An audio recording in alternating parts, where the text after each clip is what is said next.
जंगल में बारिश बंद होने के बाद अच्छी धूप निकली थी। हिरन अच्छी धूप का आनंद उठाने के लिए अपने घर से कुछ दूर चला ही था कि तभी उसे रास्ते में एक बहुत सुंदर मुर्गी दिखाई दी। हिरन उस मुर्गी को देखकर बुरी तरह से चौंक पड़ा और दौड़ता हुआ उसके पास जाकर बोला, तुम तो इस जंगल की मालूम नहीं पड़ती। मैंने तुम्हारी जैसी सुंदर मुर्गी अपने जंगल में तो नहीं देखी। तुमने बिल्कुल सही कहा सुंदर हिरन, मैं इस जंगल की नहीं हूँ, मैं बहुत दूर से आई हूँ। बहुत दूर से आई हो? मैं कुछ समझा नहीं। मेरा जंगल दूसरे देश में है। मैं एक बहुत ही खास समुदाय से ताल्लुक रखने वाली मुर्गी हूँ। तो क्या इस बात को हमारे जंगल का राजा शेर जानता है? मुर्गी हंसते हुए हिरन की ओर देखकर बोली, मैं जिस समुदाय से ताल्लुक रखती हूँ वो बहुत ही प्राचीन और खास समुदाय है। हमारे समुदाय की मुर्गियाँ किसी भी जंगल के बगैर राजा की इजाजत के बगैर रुक सकती हैं और कोई हमें अपने जंगल में रुकने के लिए क्यों रोकेगा। हम किसी को नुकसान नहीं पहुँचाती। इतना बोलकर मुर्गी आगे बढ़ गई, मगर वो नहीं जानती थी कि उसकी इस बात को ब्लैक बर्ड बहुत ही गौर से सुन रही थी। ब्लैक बर्ड उस मुर्गी को बहुत ही गौर से देखते हुए बोली, ये तो प्राचीन समुदाय से ताल्लुक रखने वाली मुर्गी है। मैंने सुना है कि साल में 3 दिन ये अपनी जुबान से जो भी बोलती है वो सच हो जाता है और ये समय तब शुरू होता है जब बारिश का महीना खत्म होने वाला होता है। मुझे इस बात का फायदा उठाना चाहिए। इतना बोलकर ब्लैक बर्ड सीधी उड़ती हुई उस मुर्गी के पास जाकर बोली, क्या तुम मुझसे दोस्ती करोगी?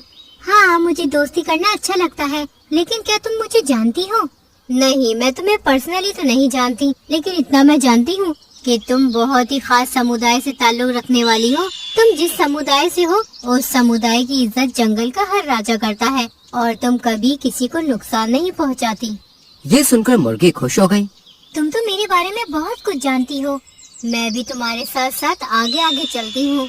मुर्गी ब्लैक बर्ड के संग कुछ दूर चली ही थी कि तभी वहाँ पर रानू चिड़िया आ गई और उस मुर्गी की ओर देखकर बोली, तुम्हें इस ब्लैक बर्ड की बातों में नहीं आना चाहिए। शायद इसने तुम्हें पूरी बात नहीं बताई।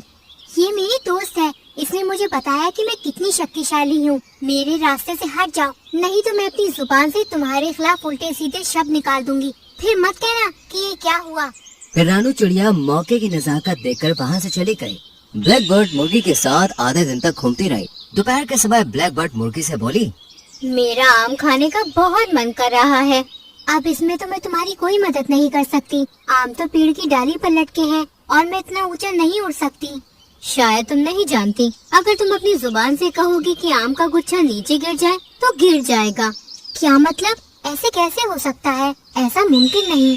शायद तुम्हें अपनी शक्ति का ज्ञान ही नहीं है। अगर तुम्हें विश्वास नहीं होता तो ऐसा करके देख लो। मुर्गी ने ठीक वैसा ही किया। अगले पल आम का गुच्छा जमीन पर गिर पड़ा। ये देखकर मुर्गी विश्वास भरी नजरों से आम के गिरे हुए गुच्छे को देखने लगी।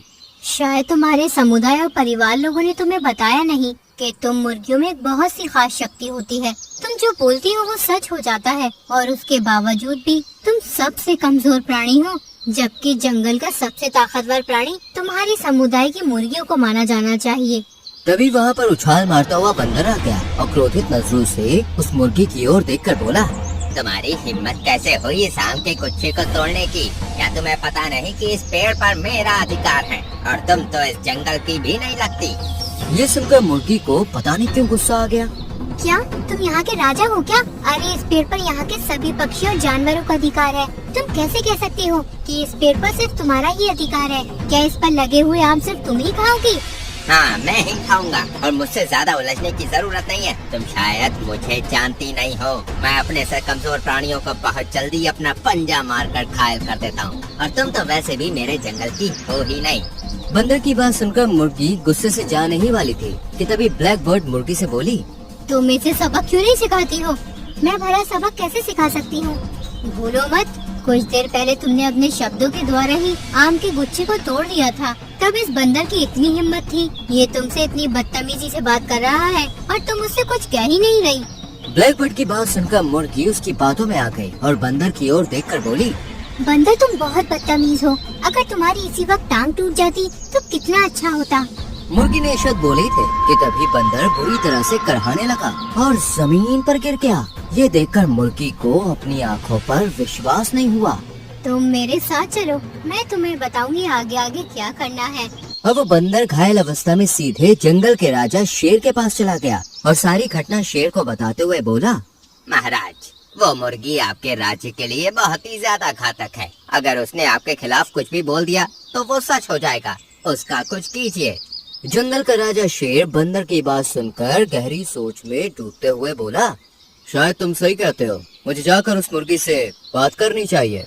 इतना बोलकर जंगल का राजा शेर सीधे दौड़ते हुए उसी मुर्गी के पास पहुंच गया। ब्लैक बर्ड ने जैसे ही शेर को देखा वो तुरंत ही मुर्गी से बोली, जंगल का राजा शेर तुम्हें जान से मारने के लिए आ रहा है। अगर तुमने कुछ नहीं किया तो तुम तो मारी जाओगी। ये सुनकर मुर्गी बुरी तरह से घबरा गई और उसने तुरंत ही जंगल के राजा शेर की तरफ देखकर कहा, अगर तुमने एक कदम भी आगे बढ़ाया तो तुम्हारी टांग टूट जाएगी।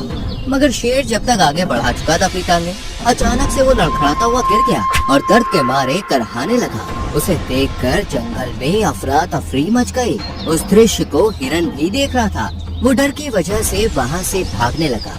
वहीं दूसरी ओर रानू चिड़िया मीनू मौसी के साथ अच्छे मौसम का लुत्फ उठा रही थी। तभी एक हिरन घबराया हुआ वहाँ आकर बुरी तरह से हाँफने लगा। रानू चिड़िया तुरंत ही हिरन से बोली, क्या हुआ हिरन, तुम इतने घबराए हुए क्यों हो? आज तो जंगल में अच्छी धूप भी निकली है और हवा भी अच्छी चल रही है। जो बात मैं बताने वाला हूँ उसे सुनकर तुम भी घबरा जाओगी रानू। ऐसी कौन सी बात है? तुम्हें पता है हमारे जंगल के राजा शेर की टांग टूट गई है और वो दर्द से बुरी तरह से करहा रहा है। ये सुनकर मीनू मौसी बुरी तरह से चौंक पड़ी। जंगल के राजा शेर की टांग आखिर किसने तोड़ी? एक मुर्गी ने। क्या बकवास कर रहे हो तुम? मुर्गी और शेर का क्या मुकाबला? यही तो रहस्य है रानू चिड़िया। अपनी जान बचाना चाहती हो तो तुम भी इस जंगल को छोड़कर चली जाओ, नहीं तो वो मुर्गी तुम्हें भी नहीं छोड़ेगी।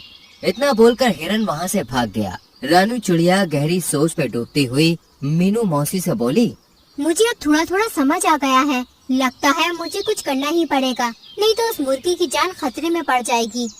वहीं दूसरी ओर जंगल का राजा शेर क्रोध भरी नजरों से मुर्गी को देखने लगा। तभी ब्लैक बर्ड मुर्गी से बोली, जंगल के राजा शेर को जिंदा छोड़ना मूर्खता होगी। मुर्गी अपनी जुबान से जल्दी से शब्द निकालो कि जंगल का राजा शेर यहीं मर जाए। तभी वहाँ पर रानू चिड़िया मौसी के साथ उड़ती हुई आई और मुर्गी की ओर देखकर बोली, ऐसा भूल कर भी मत करना मुर्गी। तुम शायद नहीं जानती कि ब्लैक बर्ड तुम्हारी ताकत का नाजायज फायदा उठा रही है। ये तुम्हारी दोस्त नहीं बल्कि दुश्मन है। हमारे जंगल के राजा शेर तो तुम्हारे समुदाय के लोगों का बहुत सम्मान करते हैं। अगर ऐसी बात है तो फिर ये मुझे जान से मारने के लिए क्यों आ रहे थे? शेर कराहता हुआ मुर्गी से बोला, मैं तुम्हें जान से मारने के लिए नहीं आ रहा था खास समुदाय की मुर्गी, बल्कि तुमसे ये पूछने आ रहा था कि आखिर बंदर ने ऐसी क्या गलती कर दी कि तुमने उसकी टांग तोड़ दी। देखा, मुझे तुम पर पूरा विश्वास है कि ये गलतफहमी भी ब्लैक बर्ड ने तुम्हारे मन में भरी होगी। शायद तुम्हारे परिवार वालों ने तुम्हें इसलिए तुम्हारी ताकत के बारे में नहीं बताया होगा कि तुम्हारे अंदर अभी वो समझदारी ही नहीं है। मैं तुम्हारे समुदाय के बारे में जानती हूँ। ये ताकत साल में सिर्फ 3 दिन तुम्हारे अंदर रहती है। मान लो कि अगर तुम जंगल के राजा शेर को नुकसान पहुँचाने में कामयाब हो भी गयी तो 3 दिन बाद तुम साधारण मुर्गी बन जाओगी। ये सुनकर मुर्गी को पछतावा होने लगा। वो जंगल के राजा शेर की ओर देखते हुए बोली, मुझे क्षमा कर दीजिए शेर राजा। मैं चाहती हूँ कि जंगल के राजा पहले जैसे ही सही हो जाएं और बंदर की टांग भी सही हो जाए। अगले ही पल जंगल का राजा बिल्कुल सही हो गया और क्रोधित अवस्था में ब्लैक बर्ड की ओर देख के बोला, तुम्हें तो अब मैं कारागार में ही डालूंगा। ब्लैक बर्ड, तुमने अब सारी हदें पार कर दी है। जंगल के राजा ने ब्लैक बर्ड को गिरफ्तार करके जेल में डलवा दिया और इस तरह रानू चिड़िया फिर से सबकी हीरो बन गई। तो दोस्तों, कैसी लगी आपको हमारी ये कहानी? अगर कहानी अच्छी लगी हो तो वीडियो को लाइक कीजिएगा, चैनल को सब्सक्राइब कीजिएगा और हाँ, कहानी अपने दोस्तों के साथ शेयर करना तो बिल्कुल मत भूलिएगा। मैं आपको मिलूंगी अगले वीडियो में किसी नई कहानी, नई सीख के साथ। तब तक के लिए बाय बाय।